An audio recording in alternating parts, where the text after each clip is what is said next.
believe in karma? Sometimes the outcome has nothing to do with what you did, and you have to prepare for that fact. That you can do your best studying and still fail the test.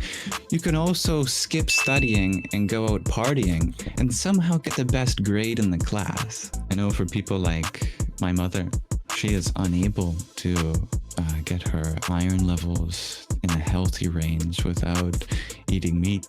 And I love and respect her, and she's tried everything from compounding pharmacies to specified medication to iron transfusions. Literally nothing works except for eating meat. I'm assuming, and again, correct me if I'm wrong, you believe in reincarnation? Jesus said that the kingdom of heaven is within you. What is enlightenment? Then we slowly become more and more peaceful, more and more blissful. What do you think is holding you back from becoming enlightened?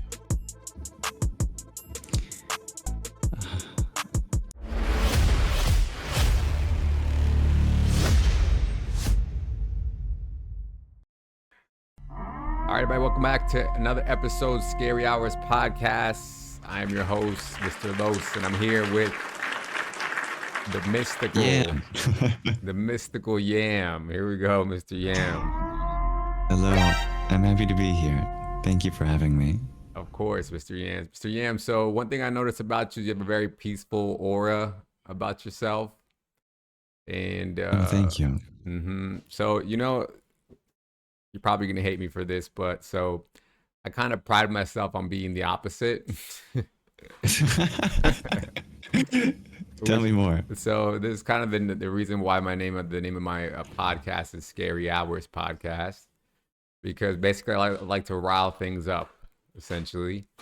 And I like to go into what I consider maybe difficult questions or uncomfortable questions that my guests may not want to answer or may not want to go into.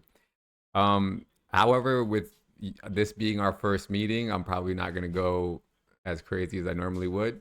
Well, thank you for your mercy. Right. And so this is going to be more of like getting to know you, getting to know some of your ideas. And then if there's something in the future, you know, that if we see there's something there, then we can continue to do more. If not, then we can just leave it there either way.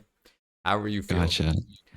I do have some questions. I do have some questions that I have lined up, but you know, we can also just freestyle, whatever you feel. So Sure. I guess first to start off with an introduction, Mr. Yam. So who are you? What do you do? What are you about? Well, my internet journey has been quite a change over the last several years, but in the last year I've been just doing streams on TikTok every day. Well, except for the days that I prioritize other stuff. Anyway, almost every day. And we dive into topics concerning metaphysics, consciousness, spirituality, personal growth, and I try to take insight from ancient traditions, especially from ancient India and the teachings that have emerged from the Himalayas. Interesting. Okay. That's one of my first questions I wanted to ask you about, because I wasn't sure. I watched a couple of your videos and you use a lot of vernacular that I'm just not familiar with, right? I mean, I can't never tell where it's coming from. I'm like, is this Buddhist? Is this Hindu? Is this, you know what I mean? And so I know they're sort of related to each other in a way. I think Buddhism stems from Hinduism essentially, but They're both dharmic, yes. And so, but I just heard you just specifically mention India. So I'm assuming you're more towards the Hindu side. Well, both Buddhism and Hinduism stemmed in India, but Hinduism is by far the more ancient, Buddhism being 500 BC, Hinduism being easily 10,000 BC or even older. So I'm a big fan of going way back as far as you can go. Shots fired to the Buddhists. Okay. So we're going with the OG beliefs. Okay. So yes. Tell me now, this is my biggest thing, Mr. Yams, is so I'm a skeptic. That's where I come from. That's the position that I hold. I like to Good. just question everything. And for the most part, if it's not part of my experience, then I'm like, you know what? I don't know where you're coming from with this. I'm the same way. Right. And so let me start off with this specific thing. Um, do you believe in the Hindu deities? I believe they are technologies that you can access, Mm, and it doesn't require belief. It just requires the right interaction in order to create, get the convo, get the dialogue going. okay, so I like the way you use technologies there because this is a similar. Now I could be assuming what you meant by technologies, but essentially, what the answer I usually get when I ask this question is, listen, just try it out, and if it works, then you know. Is that kind Mhm. of what you meant by these are technologies that you tried out, you've gotten some results, and then you're like, well, hey, that's all the answers I need. Certainly. If you consider the fact that everything in this universe has come from some vibration, some unified source, you might call it the singularity, you might call it uh, God, whatever you want to call it, everything is interconnected. And there are certain modes of operandus that you can access through various rituals, through various meditations. These are ones that have served the test of time for tens of thousands of years. Okay, okay. So piggybacking off of that, this is the part that concerns me the most. Essentially, is the it's kind of like the ends justify the means, is what I'm hearing essentially. And the part that I concern myself with is so in Hinduism, I don't know if it's the same thing because I'm kind of like I come from more of like a Christian background, Mhm. if that makes sense. And so for us, there's all sorts of deities, right? There's benevolent deities, there's evil deities, and Mhm. they can all give you certain results, right? Mhm. God may miraculously heal you, and Satan may also give you whatever you desire. Mhm. So how does that work with Hinduism? Is there any concept of that? Is there any notion of evil spirits? Yeah, the evil spirits would be called the asuras, which could loosely translate to demonic beings, and the divine beings would be the deities, the devas, and of course they all have their different boons that they can give you. But regardless of what they can offer, a huge tenet of the Hindu philosophy is something called karma yoga, which emphasizes to an absolute T that one should never try to attach themselves to some sort of reward or avoid some sort of punishment, Oh, that really? you should always try to find unity in the action itself, that the action should be an expression of who you are. It should never be about gaining something at a future point in time, especially over others, since we are all part of the same life. Can you go into that a little bit deeper, but simpler? Sure. This comes from an ancient scripture called the Bhagavad Gita. The third chapter is dedicated to this philosophy called karma yoga, which literally means the the union of action. Yoga meaning union, karma meaning action. The idea is, as long as we're striving to achieve something in the future, then we'll never truly be happy, because we can work towards something and do our best and still end up empty handed. And then we feel like all of our energy has been wasted. Or sometimes we do the bare minimum and we get a wonderful result. And then we take pride in that and our ego gets inflated. But the spirit of the karma yogi is one who realizes that the truest gift in life is never what comes later. It's the ability to just engage in life now. And if you truly engage with what is now, then you're never working for anything later. You're not trying to gain money or success or a job or a partner or a new car or a nice house. It's always, what can you give? What can you do for others? Because the most fulfilling life is through that service that we render. That's karma yoga. So I feel like I'm gonna be argumentative here. That's okay. You are always welcome to challenge. So I just don't understand how you put those two together because I mean, I watched maybe two or three of your videos, and you seem you like a very learned man. I mean, you just pulled out a book. I've seen you pull out Oh, many don't let me books. fool you. I've seen you pull out many books. I've seen you reading books. I've seen you, and you seem to know. It's like almost like you know this other language. And people ask you questions, you can answer them off the cuff. You put in a lot of work, right? And so, No. okay, That is the most remarkable thing about this spirituality that has been born in the East is it's written already in your heart. You pick up a scripture, it tells you not something new, but what you deeply knew already. Once you already get a feel of the first few words, it's like you already know what the ending is going to be of all these stories.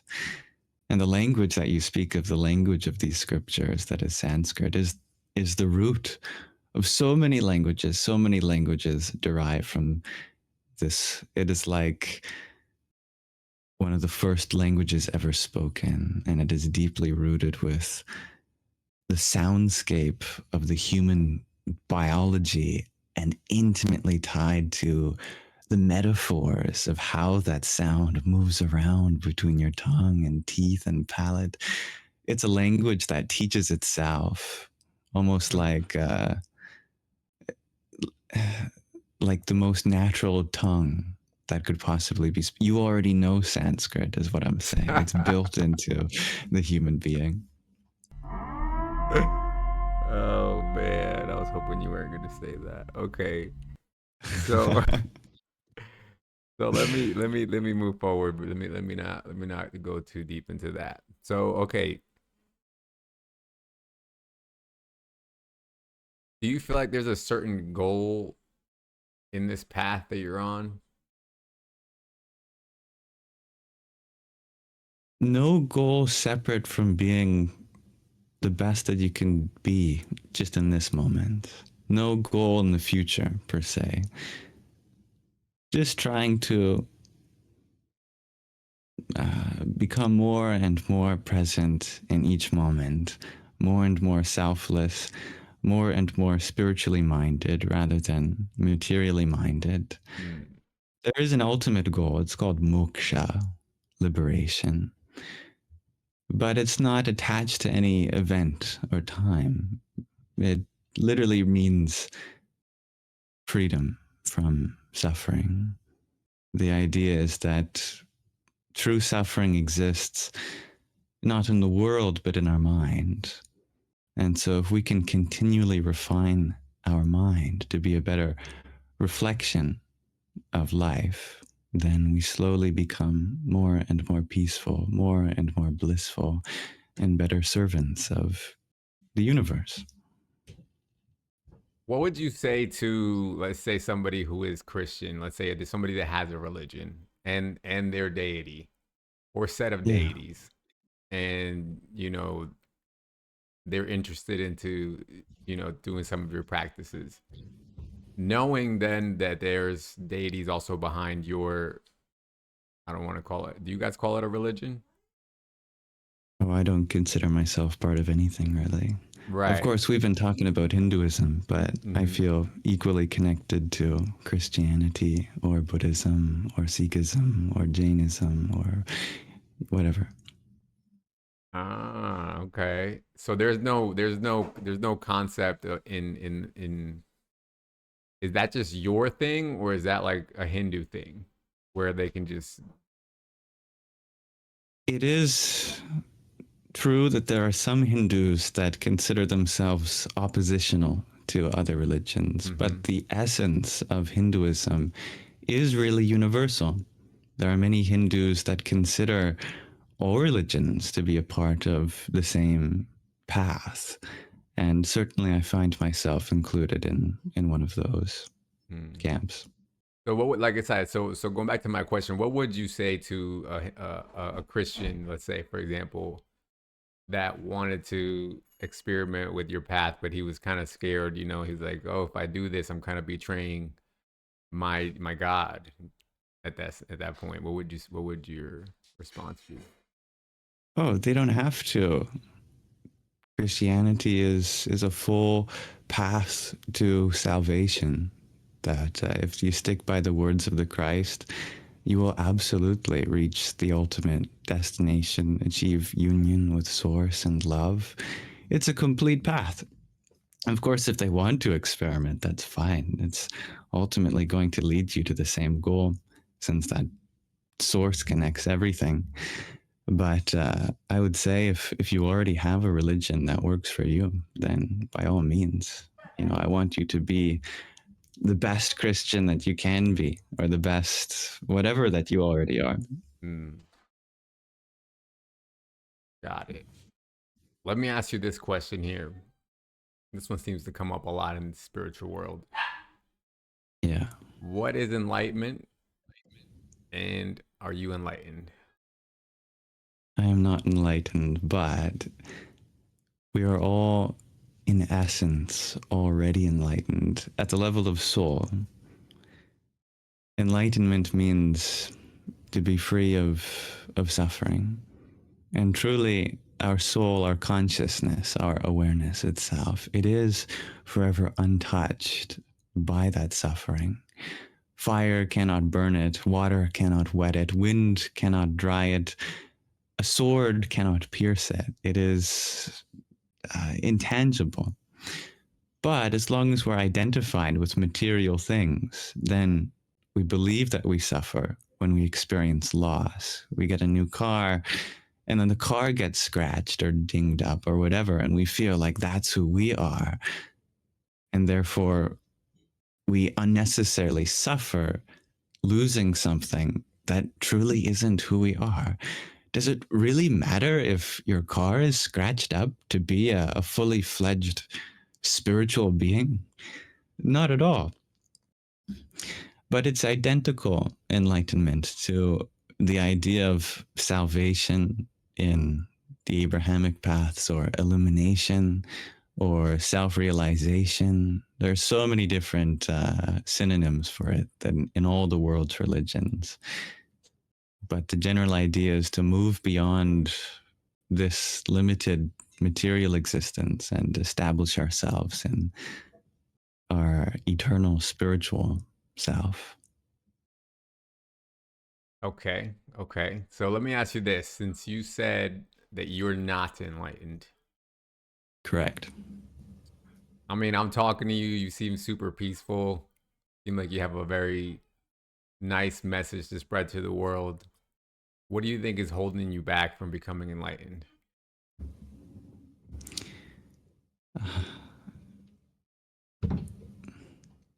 There's always more enlightenment.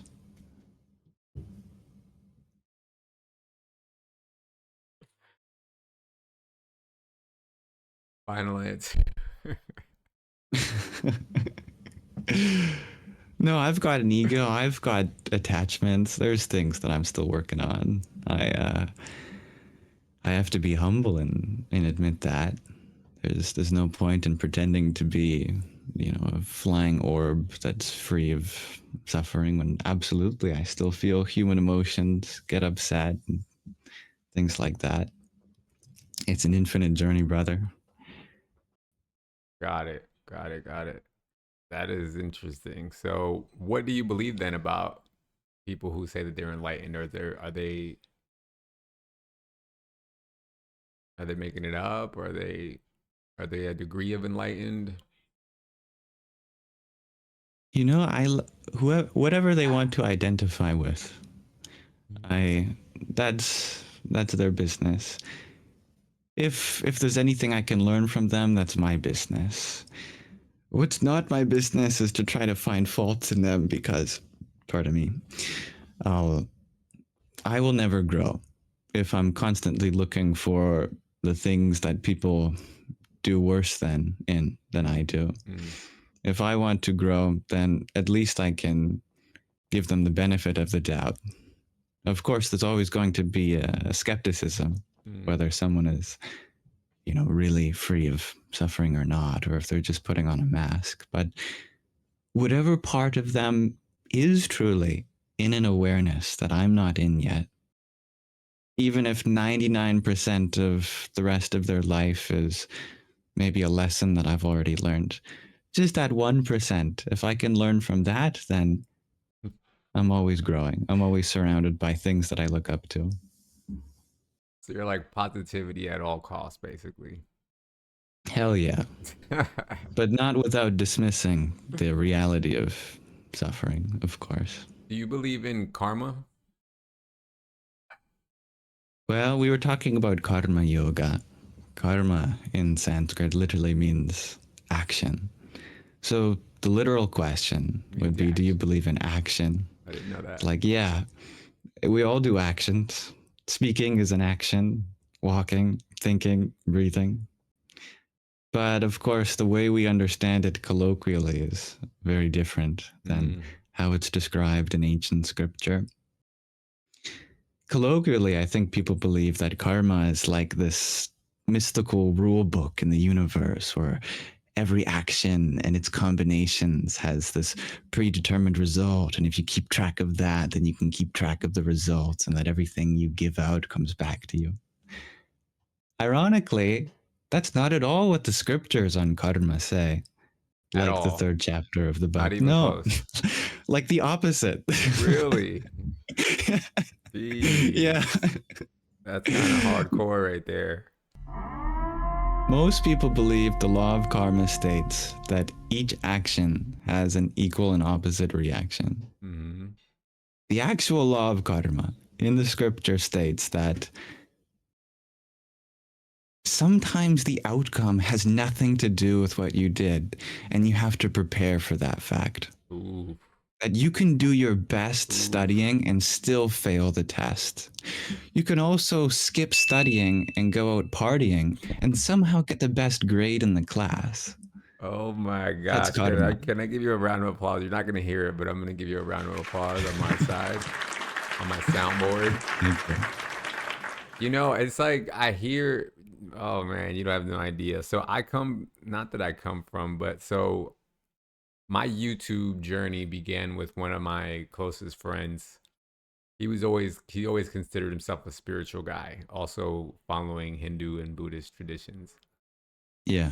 And as his YouTube he picked up, he's gotten deeper and deeper and deeper into it.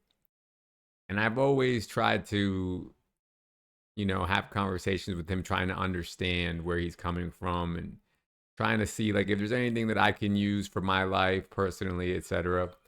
But every time he explains something to me, like for example, karma, it somehow ends up pissing me off. You know what I'm saying? Because so like for example, I'll give you an example. Um, one of our first realizations when we started our YouTube journey was that um, and you may have had a different experience, whatever, but the experience we had was when we would argue, we would get more views. Of course. So we got into this habit, right, of finding just finding things that we disagree on and going at it as hard as we could. Um, and one of the first things we found that we disagreed on was our diet, right, dietary habits. So Mhm. essentially, he's a vegan and I'm not. I Mhm. eat animal product, and so he went as far as one day telling me, saying, within the next 3 months, the universe is going to be done with you causing animal suffering on this earth. And I was Right. like that's a bold statement, you know, because he said it online. It was on video, and you know, so he actually considers himself like some sort of a guru and a teacher, and he has actual people who follow him and things like that. And Mhm. so in my mind, I'm like, you're putting your reputation on the line by making that statement. Anyway, lo and behold, 3 months go by, and I catch this super rare autoimmune disease called stiff person syndrome. Wow. Where I don't know if you've heard of it before. Have you heard of it? Oh, I have not. So Celine Dion has it. She recently made it famous, but it basically is a condition that makes you like almost paralyzed, Oh my goodness. right? And Well, so clearly you're better now. no. I'm still pretty much where. Well, I'm a little bit better than where I started, but uh, it's from here down, from my chest down, Oh, I see. basically. So I can move my hands. My fingers are still a little stiff, but my chest Mhm. down feels like a solid rock. Like I can like when I walk, I'm like moving like a robot. Like it's very stiff. Anyway, Mhm. so he goes around and right away he jumps on me and he's like, "It's your karma." Right.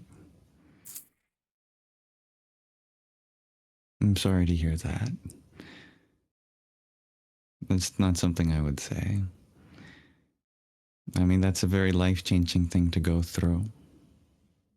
And to to blame the individual for something that certainly has many factors that I'm unlearned in, I think that would violate the principle of ahimsa, causing the least harm in Sanskrit. And we have a duty, of course, to all of life, causing the least harm. But we are also part of that life, and we have to take care of this body as well.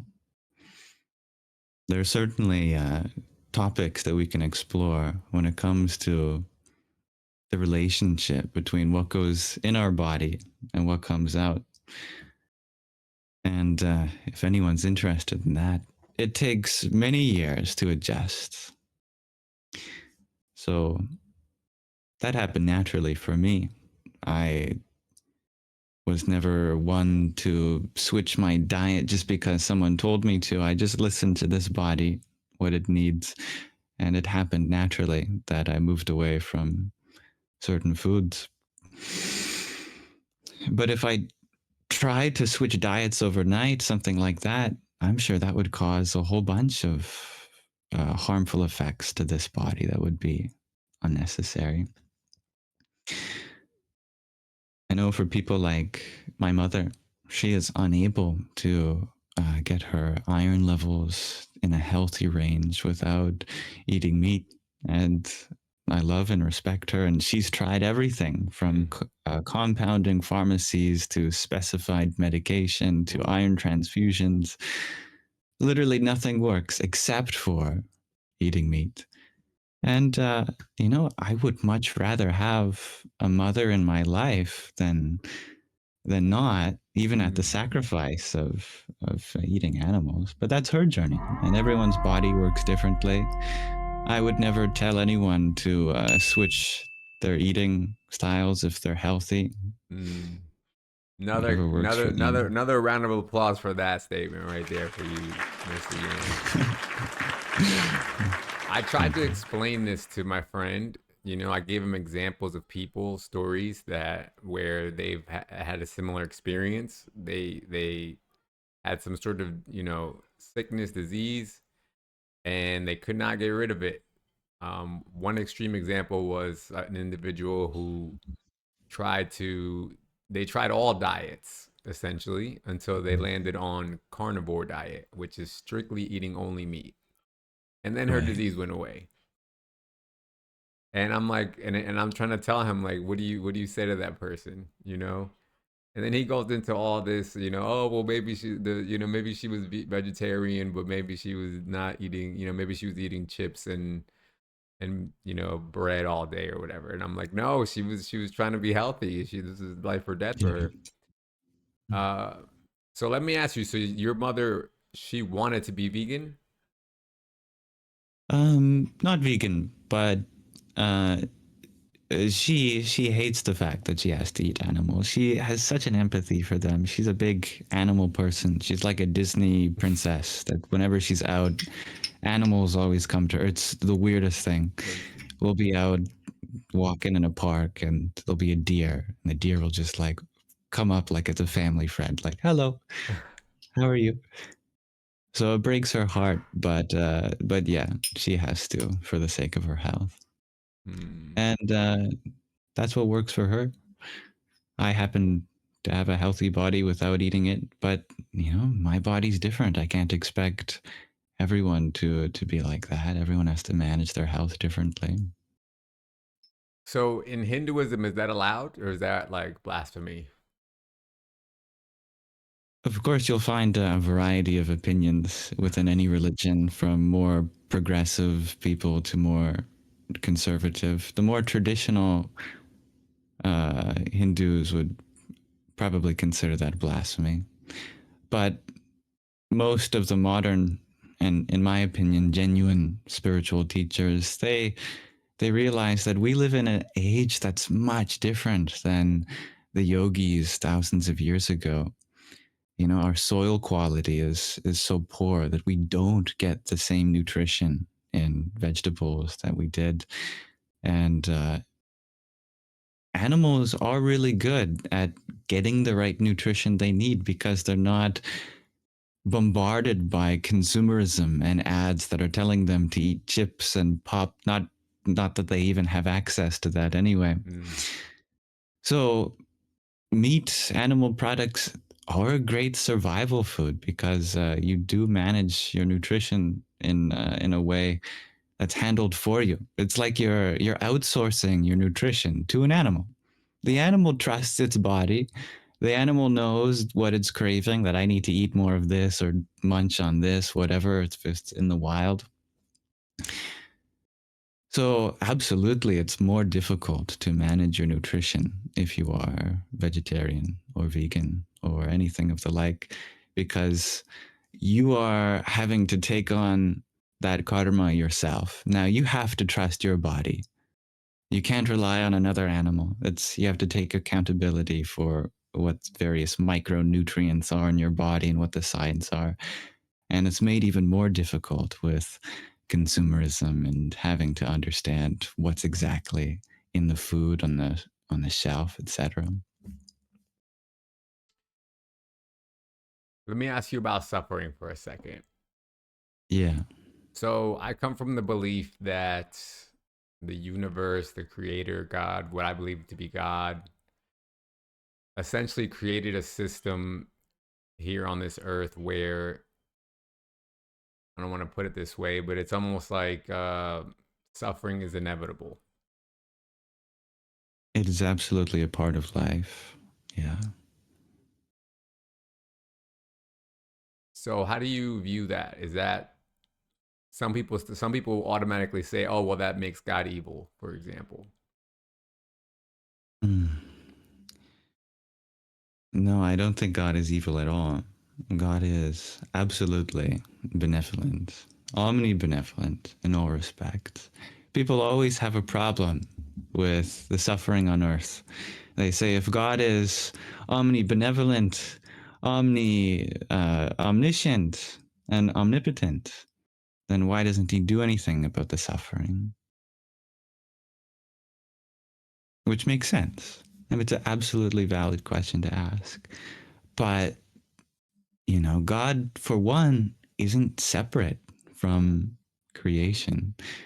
When God says in the Bible that man is made in his image, that we are part and parcel of that. Our souls are all divine. So it is God that is ultimately suffering through all of us. It's not like God is free from the suffering himself. Of course, being an infinite being, ultimately the suffering is insignificant. And that's what we have to realize too. is that we are not just a blip. We are not just a mistake of accidental chemicals coming into contact. There's an intention behind our spirit, behind our life, that's part of the whole. And that whole that we're a part of can never be truly damaged by that suffering, whereas our bodies and our minds absolutely can.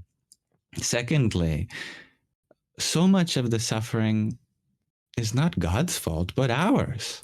All of the humanitarian crises in the world that the world faces, the problems of food distribution, the problems of oppression, God didn't do that. Humans did that. So would it be God's right to solve a lesson that's absolutely ours, our responsibility to solve, for example? Mm. And then thirdly, uh, the last point that I feel like solves that dilemma is that the suffering often has a point to it. Now, don't get me wrong, there's absolutely unnecessary suffering too.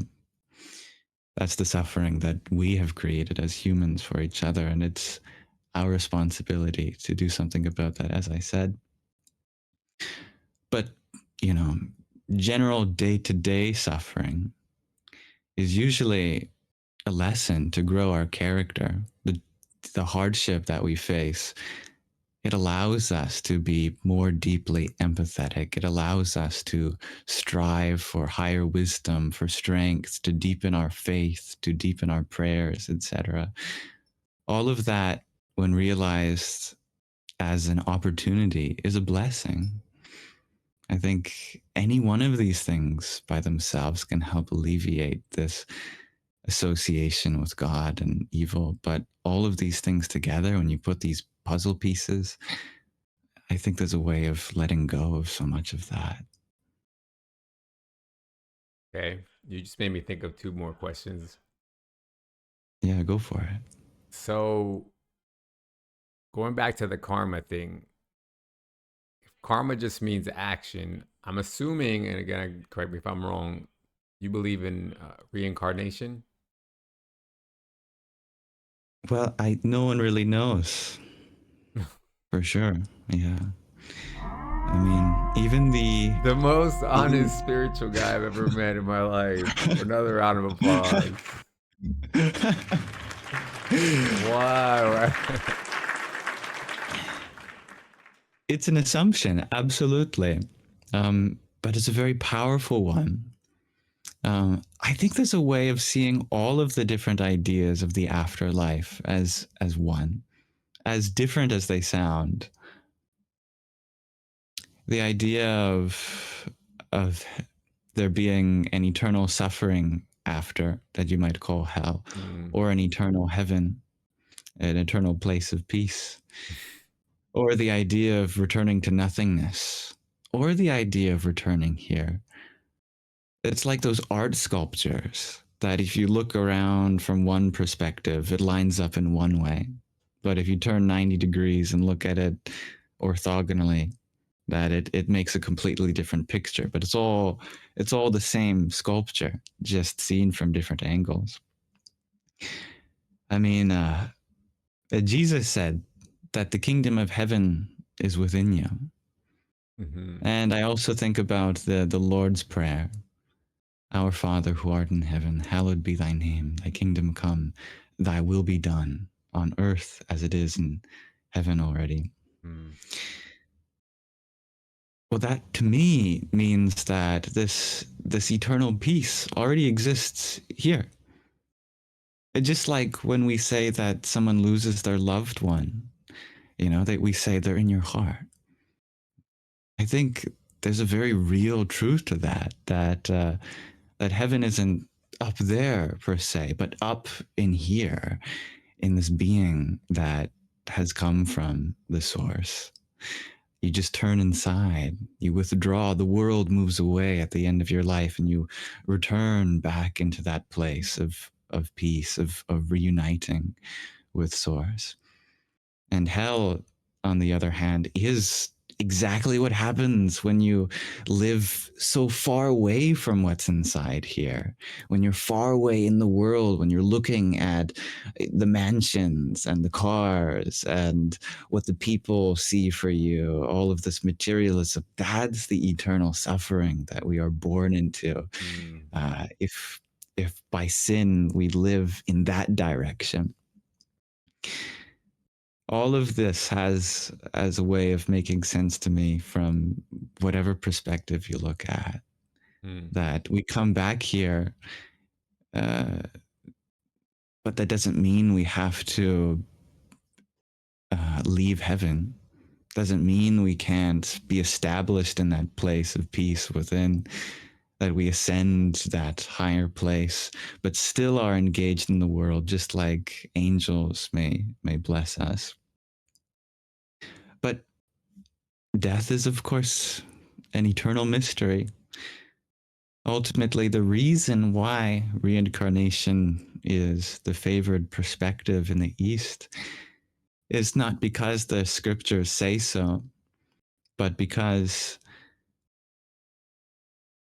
they believe that the highest truths are always the ones that lead you to being the most peaceful. And if you have a way of reconciling heaven to be the most peaceful possibility, then that's what you should believe in. If you have a feeling that returning to a kind of nothingness is the most peaceful thing, then that's what you should believe in. mm, But if you feel like the most peaceful thing is having a return back to serve this world, for example, then that is the view that you should have. But they're not at odds with each other. mm. I heard you say that in a video once. One of the two videos I watched. You mentioned that you believe in it not because like they necessarily know, but because it is the most peaceful thing and therefore the Yeah, most beneficial. right. Let me ask you And this that one. Go ahead. and that peace, I was going to say, the reason peace is considered an authority in and of itself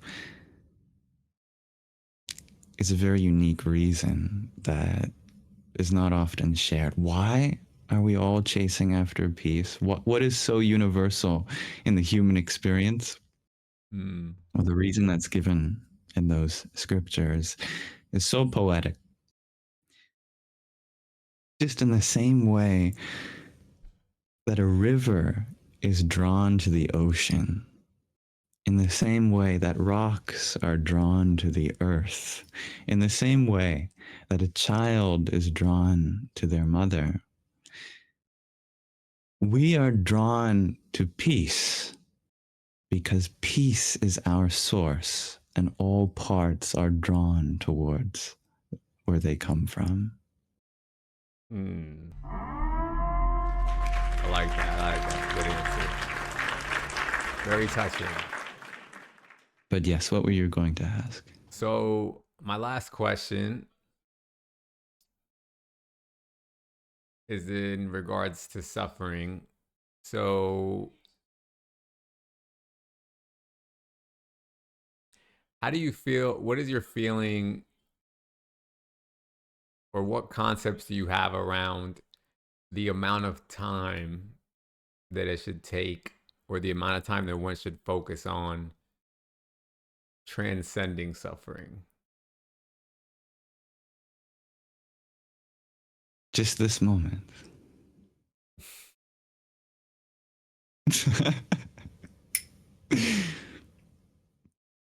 And the reason why I ask that is because, again, this community that I've been kind of forced into because of my friend. So, like I said, my friend, the spiritual guy. He when this first started, when we first started our YouTubes, uh, he just had time. He just had time. I mean, he says that it's his karma that he was born in a household where he's not required to work. Okay, Mm. and so he was able to spend all day and all night just making videos. creating reels, working on his YouTube, growing his community. And I didn't. I had to work. I had to do regular stuff. Plus, I had relationships to tend to, romantic and otherwise. I had Mm. many businesses I was running at the same time. Plus, trying to do my YouTube. Anyway, so his channel grew significantly larger than mine, and his community grew significantly larger than mine. But I still had to interact with him on a daily basis, or whenever we did a video together. And so our communities started to intermingle. Mm. And so now I'm bombarded with these people that are constantly like, when I go to his Discord server, that's all they're talking about is suffering and how to transcend suffering, and it's just like, it just gets so convoluted at a certain point. I'm just like, bro, Right. like, okay, dude, like, they're suffering. Okay, stop being surprised by suffering. Like, suffering exists every day. You're gonna wake up. There's gonna be something that's gonna annoy you. And the way that I Mm. put That's very it, Buddhist. yeah, exactly. So the way that I put, and that's what I think. The way that I put it kind of annoys them because I'm like, dude, just ignore suffering. If you feel Mm. suffering, just ignore it and just focus on what you need to do. Like, focus on whatever is the most benevolent thing that you need to do in this moment, Yeah. whether it's whoever is in front of you at that moment or somebody that you can help in the future, right? Which Mm. usually starts with helping yourself, honestly, is what I believe, right? Absolutely. Like how they say, put your mask on first before you go your mask on somebody else. 100%.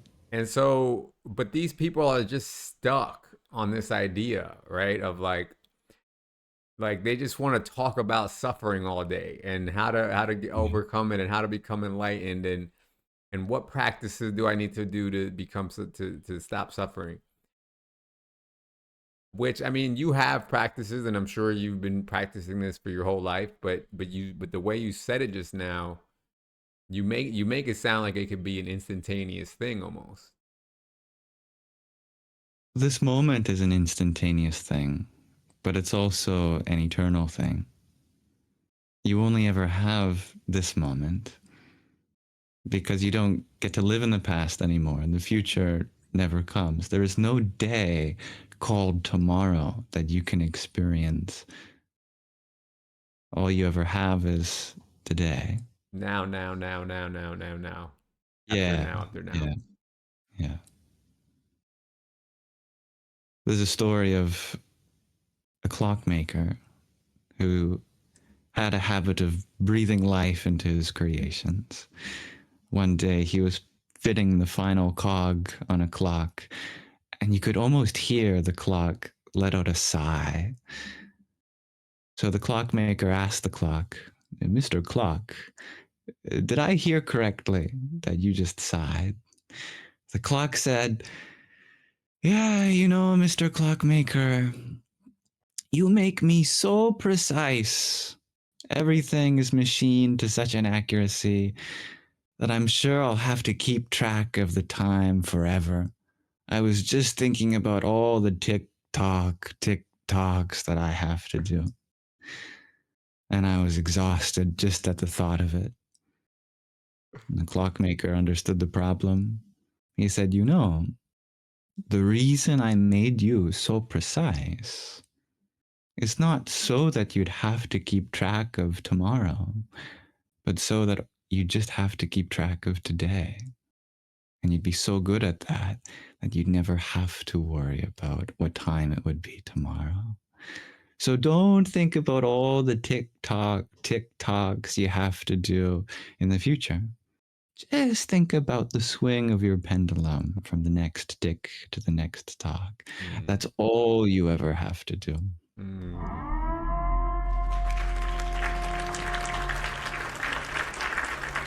So I don't know, but I'm gonna take you as somebody who's on my side of the argument.